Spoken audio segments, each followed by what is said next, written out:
Democrats and Republicans have called for investigations into the signal leak. For the latest on what's happening on the Hill, I want to welcome back old friend of the program, Nicholas Wood, now covers Congress for Politico. Good to see you again, my friend. Obviously, a very stark, reaction to this from the Democrats, but even Republicans weren't thrilled with this, Nicholas. What is the reaction in the GOP to this, and what could come of it as far as investigations, hearings, that sort of thing? Broadly on Capitol Hill, we've seen Senate and House Republicans be unusually critical of this administration for their handling of the signal chat, saying that, that this was classified information potentially, that it was irresponsible. And in questioning, too, this week, we saw, potentially a damaging testimony come out from top defense officials when they came before the House and Senate Intelligence Committees. Now, the question is what sorts of formal investigations there will be. And for now, not much has materialized in either chamber. House and Senate Republicans don't have that much of an appetite to go after the administration. But we did still see a bipartisan letter from the top armed services senators asking for an internal investigation, and perhaps something could come of that. Some of these intelligence officials and national security officials were actually already previously to be scheduled on the Hill this week, like Tulsi Gabbard, like the CIA director. They get pounded through those hearings. But, lost in this was the operation itself, which, as you just heard Mike spell out, was, for a very good reason, is that these terrorists were trying to interrupt shipping channels as well, too.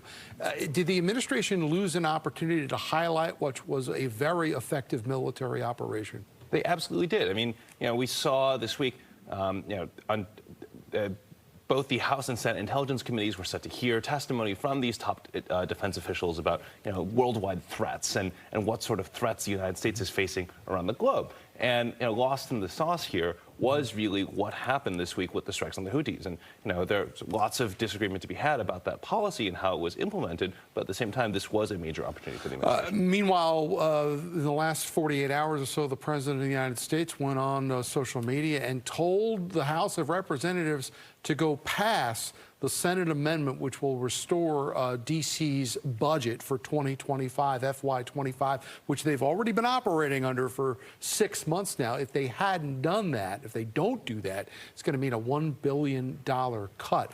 Was it necessarily a given, and they haven't done it yet, that the House was going to move on this if the President didn't say go for it? This was a piece of policy that really surprised a lot of folks on Capitol Hill when it appeared in the government funding legislation a few weeks ago.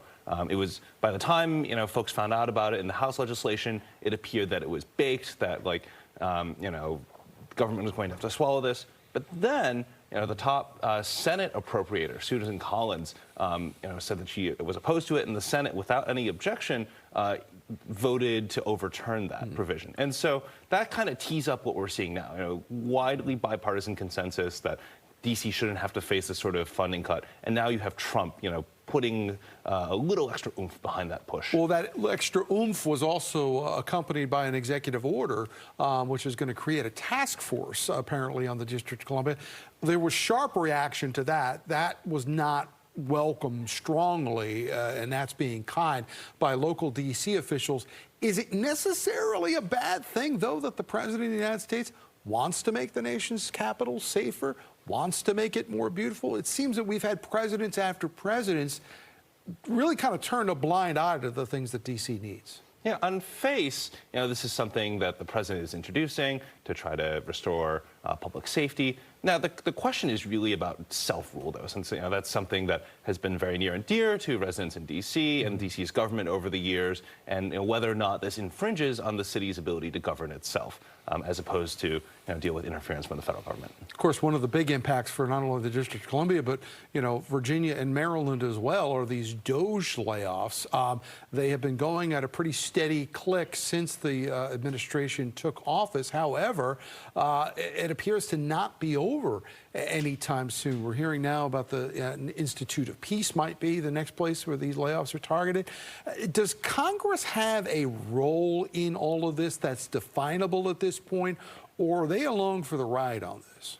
In theory, Congress has a very large role to play in all of this because Congress appropriates the money, passes the laws that allow all of these different agencies to function. Part of the controversy around the Institute of Peace is that it is, a congressionally chartered nonprofit. Now, the question for mostly Republicans in Congress is whether or not they will exercise that authority to try to codify or reject these cuts as we see government funding bills come down the pipe. There has been some question about whether or not Congress should maybe show some muscle, especially when it comes to tariffs. We talked about these auto tariffs at the beginning of this program.